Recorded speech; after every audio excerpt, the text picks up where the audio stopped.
طيف البشائر لا يغيب بحياتنا منذ القدم، من فيض أخلاق الحبيب أخلاقنا منذ القدم،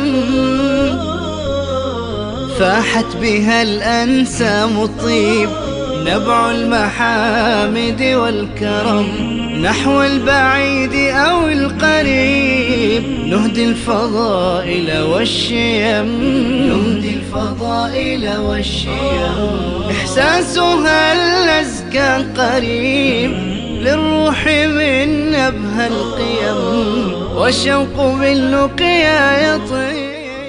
هذا البرنامج برعاية مؤسسة الشيخ علي بن عبد الله الجفاري الخيرية. بسم الله الرحمن الرحيم، الحمد لله رب العالمين، والصلاة والسلام على عبده ورسوله نبينا محمد وآله وصحبه أجمعين. أحبتي في الله، السلام عليكم ورحمة الله وبركاته. حديثي إليكم اليوم عن صفة هي أساس الصفات الحسنة وعماد الأخلاق الجميلة المحبوبة عند الناس، وبها يكسب الإنسان محبة الله ومحبة الناس، ألا وهي الصدق في الأقوال وفي الأفعال. الإنسان الصادق موفق محمود السيرة محبوب عند الجميع، وهو مما يتمادح به الناس قديما وحديثا. وإذا كان الإنسان صادقا مع الله عز وجل ومع الناس كان من أكثر الناس استكمالا لمكارم الأخلاق ومحاسن العادات، وكان عيشه رغدا وماله صعدا، ويجد من المحبة والتقدير ما لا يجده غيره. وقد جعل الله عز وجل الصدق من أخص صفات المؤمنين والمؤمنات، وأمر الله عز وجل بمصاحبة الصادقين والاقتداء بهم، فقال عز وجل: يا أيها الذين آمنوا اتقوا الله وكونوا مع الصادقين. وقال عز وجل: فلو صدقوا الله لكان خيرا لهم. والنبي صلى الله عليه وسلم يقول: عليكم بالصدق فإن الصدق يهدي إلى البر، وإن البر يهدي إلى الجنة، ولا يزال الرجل يصدق ويتحرى الصدق حتى يكتب عند الله صديقا. ثم حذر من ضده وهو الكذب، فقال: وإياكم والكذب، يعني أحذركم منه تحذيرا شديدا، فإن الكذب يهدي إلى الفجور، وإن الفجور يهدي إلى النار، ولا يزال الرجل يكذب ويتحرى الكذب حتى يكتب عند الله كذابا، نسأل الله العافية. فبين عليه الصلاة والسلام أن للصدق غاية وللصادق مرتبة عالية رفيعة. أما غاية الصدق فإنه يهدي إلى البر ثم إلى الجنة ورضوان الله سبحانه وتعالى. وأما مرتبة الصادق فهي الصديقية، وهي تلي مرتبة النبوة. ومن يطع الله والرسول فأولئك مع الذين أنعم الله عليهم من النبيين والصديقين والشهداء والصالحين وحسن أولئك رفيق، ذلك الفضل من الله وكفى بالله عليما. إذن الصدق أيها الأحبة من أخص صفات المؤمنين، وهو من أكبر أسباب دخول الجنة وتحصيل رضا الله عز وجل. أيضا هو من أكبر أسباب رغد العيش وسعة الرزق، ولهذا تجد الإنسان الصادق يحرص الناس على معاملته. إذا كان صاحب بيع وشراء وبضائع تجد الناس يتعاملون معه أكثر من غيره، والواقع يعني يصدق هذا. ما ترى صادقا سبحان الله في بيعه وشرائه ومعاملته إلا وجدت الناس إليه منجفلين وإلى معاملته مسرعين، ويجد من الثناء والمدح ما يليق بمثله، وتجد سبحان الله البركة أيضا في رزقه، بخلاف الكاذب الذي يروج سلعه بالحلف الكاذب وبالخداع والغش والتدليس. ولهذا النبي عليه الصلاة والسلام قال: ثلاثة لا يكلمهم الله يوم القيامة ولا ينظر إليهم ولا يزكيهم ولهم عذاب أليم. تأملوا، نسأل الله العافية، هذه يعني العذابات الأربع التي ذكرها. من هم يا ترى؟ قال: المسبل والمنان والمنفق سلعته بالحلف الكاذب، والمنفق سلعته بالحلف الكاذب. وقال: من اقتطع مال امرئ مسلم بغير حقه لقي الله تعالى وهو عليه غضبان، نسأل الله العافية. ثم قرأ قوله عز وجل: إن الذين يشترون بعهد الله وأيمانهم ثمنا قليلا أولئك لا خلاق لهم في الآخرة ولا يكلمهم الله ولا ينظر إليهم يوم القيامة ولا يزكيهم ولهم عذاب أليم. وقيل إن هذه الآية نزلت في رجل حلف أنه اشترى هذه السلعة بكذا وكذا لكي يخدع المشتري وهو كاذب، لم يكن صادقا في ذلك. انظروا كيف توعد بهذا العذاب الأليم، نسأل الله العافية، وهذه الدركات من العذاب كله بسبب كذبه. ثم إن الكاذب أيها الأحبة إذا عرف عنه الكذب لن يوثق فيه بالمرة ولن يطمئن الناس إلى التعامل معه. اليوم أحبتي غير المسلمين مع الأسف الشديد تجدهم أحرص الناس على الصدق في المعاملة والأمانة في البيع وفي الشراء وفي الأخذ والعطاء. لماذا؟ يفعلون هذا من أجل الدنيا، لأنهم يعرفون أن صدقهم وأمانتهم سبب لترويج سلعهم وكثرة الأرزاق والأموال التي تأتيهم من وراء هذه التجارة.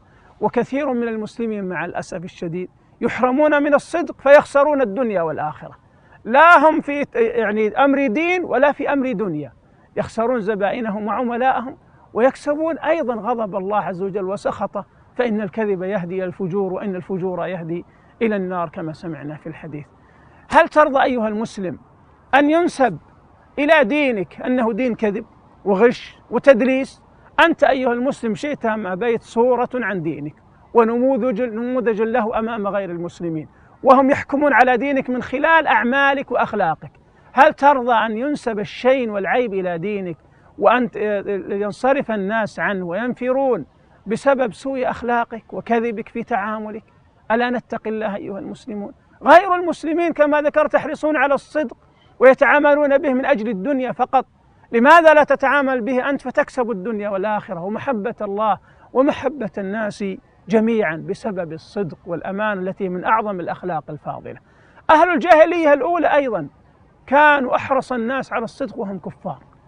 لعلكم تعرفون قصة أبي سفيان في الصحيحين لما خرج في قافلة لقريش إلى الشام وسمع هرقل زعيم الروم عن هذه القافلة التي جاءت من مكة التي خرج فيها نبي اسمه محمد عليه الصلاة والسلام، فدعاهم فجاءوا إلى مجلسه فسأل أبا سفيان وكان سيد قريش في وقته عن هذا النبي الذي خرج في مكة. قال أبو سفيان قبل أن يسلم رضي الله عنه وأرضاه، قال: والله لولا الحياء أن يأثر علي كذبة لكذبت عليه. كان كل ما سأله عن النبي صلى الله عليه وسلم أخبره بالصدق، وسأله قال: كيف كانت سيرتك عنها؟ قال: هو الصادق الأمين. سبحان الله. وسأله من يدخلون في دينه ومن يخرجون منه إلى آخر الحديث، لكن وهو كافر قال: لولا الحياء أن يأثر عني كذبة لكذبت عليه أو عنه في ذلك اليوم. إذن وهم كفار يرون أن الكذب منقصة وعيب وأن الصدق منقبة وفضل، وذاك يحرصون عليه أشد الحرص. إذن ينبغي أن نكون أصدق الناس وأحرص الناس. أختم لكم بقصتين باختصار شديد. رجل من أشجع عرف بالصدق. في أحد الأيام استنفر الحجاج الشباب للخروج للجهاد، وكان لهذا الرجل من أشجع وكان طاعنا في السن ولدان، فلم يخرجا وتخفيا في منزلهما.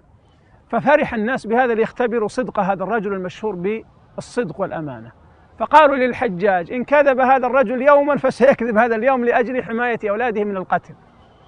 فجيء به إلى الحجاج فسأله عن ابنيه، قال: هما في البيت.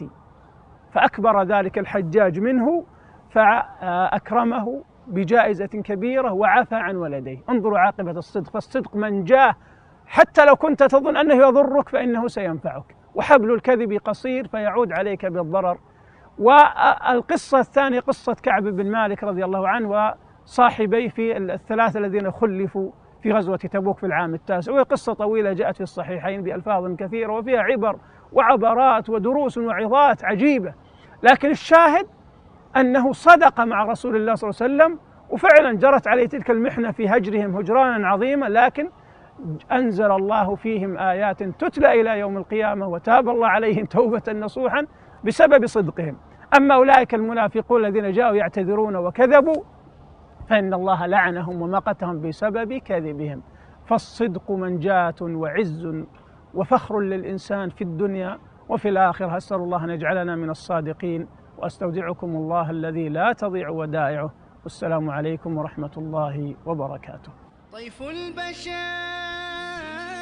هذا البرنامج برعاية مؤسسة الشيخ علي بن عبد الله الجفاري الخيرية. منذ القدم من فيض أخلاق الحبيب أخلاقنا منذ القدم،